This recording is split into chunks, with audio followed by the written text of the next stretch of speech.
Friends welcome back to our channel wealthy life. IndusInd ബാങ്കിൻ്റെ Q4 result analysis വീഡിയോയിലേക്ക് എല്ലാവർക്കും സ്വാഗതം. ഇൻഡസ്ഇൻഡ് ബാങ്കിൻ്റെ Q4 റിസൾട്ട് അനാലിസിസിലെ ഏറ്റവും പ്രധാനപ്പെട്ട ഹൈലൈറ്റ് ബാങ്കിൻ്റെ നെറ്റ് ഇൻട്രസ്റ്റ് ഇൻകത്തിൽ ഏകദേശം 9.4% ഹൈക്കും ബാങ്കിൻ്റെ പ്രോഫിറ്റ് ഇയർ ഓൺ ഇയറിൽ 190% വർദ്ധിച്ചു എന്നുള്ള ഫാക്റ്റുമാണ്. അതോടൊപ്പം തന്നെ Q4 റിസൾട്ടിനോടനുബന്ധിച്ച് ബാങ്ക് 5 രൂപ പെർ ഷെയർ എന്ന റേറ്റിൽ ഫൈനൽ ഡിവിഡൻഡും നൽകിയിട്ടുണ്ട്. ഡീറ്റെയിൽഡ് Q4 റിസൾട്ട് അനാലിസിസിലേക്ക് കടക്കുന്നതിന് മുൻപേ വെൽത്തി ലൈഫ് എന്ന ചാനൽ നിങ്ങൾ ആദ്യമായാണ് വിസിറ്റ് ചെയ്യുന്നതെങ്കിൽ ചാനൽ ദയവായി സബ്സ്ക്രൈബ് ചെയ്യുക. For getting instant stock recommendation and regular market update, ചാനലിൻ്റെ സൈഡിൽ നിന്നും സ്വിംഗ് ട്രേഡിന് ആവശ്യമായ അഡീഷണൽ ഇൻസൈറ്റ്സ് ലഭിക്കുന്നതിന് വേണ്ടി ജോയിൻ ബട്ടൺ എന്ന ഓപ്ഷൻ കൺസിഡർ ചെയ്യാവുന്നതാണ്. ഇൻഡസ്ഇൻഡ് ബാങ്കിൻ്റെ സ്റ്റാൻഡലോൺ Q4 റിസൾട്ട് അനാലിസിസിലേക്ക് കടക്കാം. ബാങ്കിൻ്റെ ഇൻകം ഇയർ ഓൺ ഇയറിലും അതുപോലെ തന്നെ ക്വാർട്ടർ ടു ക്വാർട്ടറിലും ഇൻക്രീസ് ചെയ്തിട്ടുണ്ട്.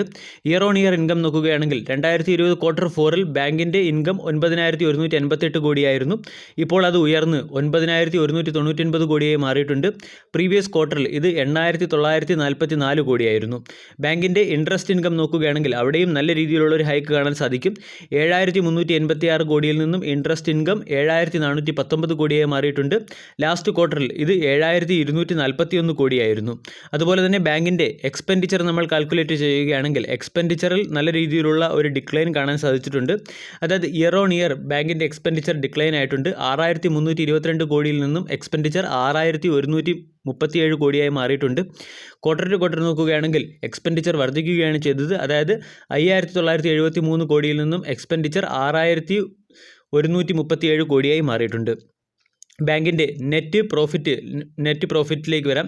ബാങ്കിൻ്റെ നെറ്റ് പ്രോഫിറ്റ് നമ്മൾ പരിശോധിക്കുകയാണെങ്കിൽ ഇയർ ഓൺ ഇയറിലും അതുപോലെ തന്നെ ക്വാർട്ടർ ടു ക്വാർട്ടറിലും ബാങ്കിൻ്റെ നെറ്റ് പ്രോഫിറ്റ് വർദ്ധിച്ചതായിട്ട് കാണാൻ സാധിക്കും. അതായത് 2020 Q4 ബാങ്കിൻ്റെ നെറ്റ് പ്രോഫിറ്റ് 301 കോടിയായിരുന്നു. 301 കോടിയിൽ നിന്നും ബാങ്കിൻ്റെ പ്രോഫിറ്റ് 875 കോടിയായി മാറിയിട്ടുണ്ട്. ലാസ്റ്റ് ക്വാർട്ടറിൽ ഇത് 852 കോടിയായിരുന്നു. അതായത് ക്വാർട്ടർ ടു ക്വാർട്ടർ നോക്കുകയാണെങ്കിലും അതുപോലെ തന്നെ ഇയർ ഓൺ ഇയർ നോക്കുകയാണെങ്കിലും ബാങ്കിൻ്റെ പ്രോഫിറ്റ് വർദ്ധിച്ചിട്ടുണ്ട്. അനലിറ്റിക്കൽ റേഷ്യോ നോക്കുകയാണെങ്കിൽ അവിടെയും നല്ല രീതിയിൽ നില മെച്ചപ്പെടുത്തുന്നതായിട്ട് കാണാം. 2020 Q4 ബാങ്കിൻ്റെ ക്യാപിറ്റൽ അഡിക്വസി റേഷ്യോ 15.04% അത് ഉയർന്ന് 17.38% മാറിയിട്ടുണ്ട്.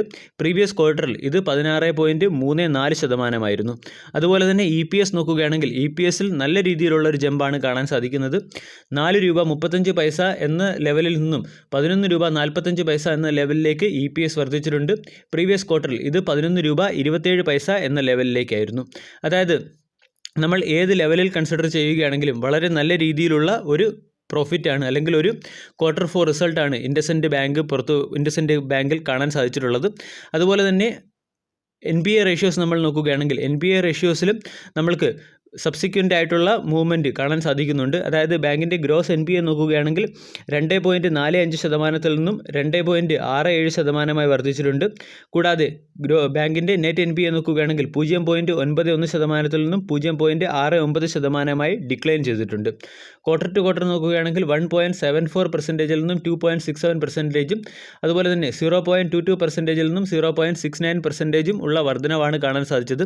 അതായത് ലാസ്റ്റ് ക്വാർട്ടറിൽ നമ്മൾക്ക് എക്സാക്ട് NPAയുടെ പിക്ചർ കാണാൻ സാധിച്ചിരുന്നില്ല. അതിനുള്ള പ്രധാനപ്പെട്ട കാരണം സുപ്രീം കോർട്ടിൻ്റെ വെർഡിക്റ്റ് തന്നെയായിരുന്നു. പക്ഷേ ഈ ക്വാർട്ടറിലെ റിസൾട്ടിനോടനുബന്ധിച്ച് നമ്മൾക്ക് ബാങ്കുകളുടെ എക്സാക്ട് NPAയുടെ മെഷർ അല്ലെങ്കിൽ NPA നമ്മൾക്ക് കൃത്യമായി കാണാൻ സാധിച്ചു. ഇൻഡസ്ഇൻഡ് ബാങ്കിൻ്റെ കറണ്ട് സ്റ്റോക്ക് പ്രൈസും അതുപോലെ തന്നെ സ്റ്റോക്കിൻ്റെ പെർഫോമൻസും വെച്ച് നോക്കുകയാണെങ്കിൽ NPAയിൽ ഉണ്ടായിരിക്കുന്ന ഈ ഹൈക്ക് അത്ര മേജർ പ്രോബ്ലമായിട്ട് നമ്മൾക്ക് കാണാനില്ല എന്ന കാര്യമാണ് മനസ്സിലാക്കേണ്ടത്. പക്ഷേ മാർക്കറ്റ് ഏത് രീതിയിൽ ബിഹേവ് ചെയ്യും എന്നുള്ള കാര്യത്തിൽ നമുക്ക് ഒരിക്കലും പ്രഡിക്റ്റ് ചെയ്യാൻ സാധിക്കുകയില്ല.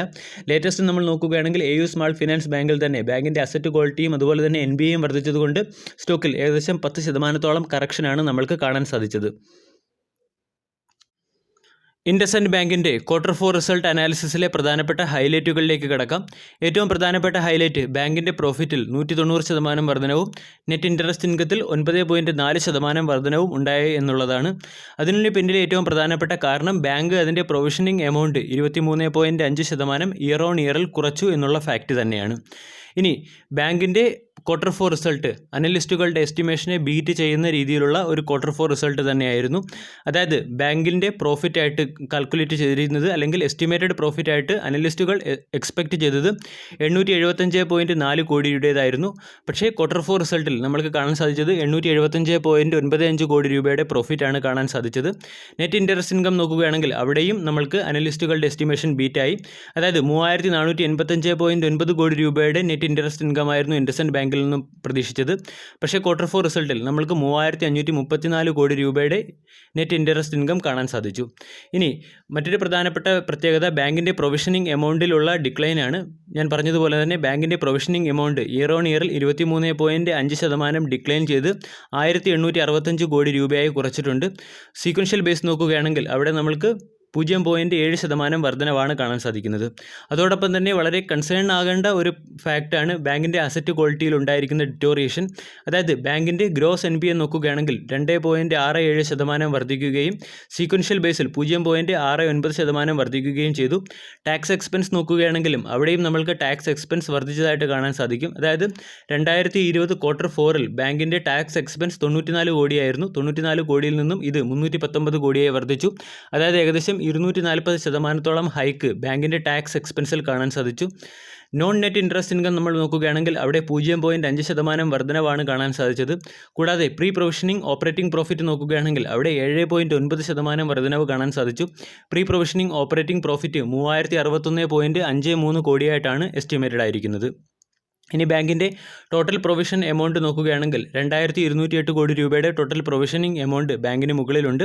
അതുകൂടാതെ അസറ്റ് ക്വാളിറ്റിയിലുള്ള ഡിറ്റോറിയേഷൻ നമ്മൾ നോക്കുകയാണെങ്കിൽ ബാങ്കിൻ്റെ നോൺ പെർഫോമിംഗ് അസറ്റ് റേഷ്യോയിൽ ഉണ്ടായിരിക്കുന്ന വർധനവ്, പ്രത്യേകിച്ചും ഗ്രോസ് നോൺ പെർഫോമിംഗ് അസറ്റ് റേഷ്യോയിൽ ഉണ്ടായിരിക്കുന്ന വർധനവ് 1.74% നിന്നും 2.67%. ബാങ്ക് വളരെ പോസിറ്റീവായിട്ടുള്ള ഒരു Q4 റിസൾട്ടിനോടൊപ്പം തന്നെ 5 രൂപ പെർ ഷെയർ എന്ന റേറ്റിൽ ഫൈനൽ ഡിവിഡൻഡ് കൂടി പ്രഖ്യാപിച്ചിട്ടുണ്ട്. അതായത് ഷെയർ ഹോൾഡേഴ്സിൻ്റെ അപ്രൂവലിന് ശേഷം വരുന്ന AGMൽ ഈ ഡിവിഡൻഡിൻ്റെ റെക്കോർഡ് ഡേറ്റും അതുപോലെ തന്നെ എക്സ് ഡിവിഡൻഡ് ഡേറ്റും ഒക്കെ പ്രഖ്യാപിക്കും എന്ന് കരുതാം. വീഡിയോ എല്ലാവർക്കും ഇഷ്ടമായി എന്ന് വിശ്വസിക്കുന്നു. താങ്ക്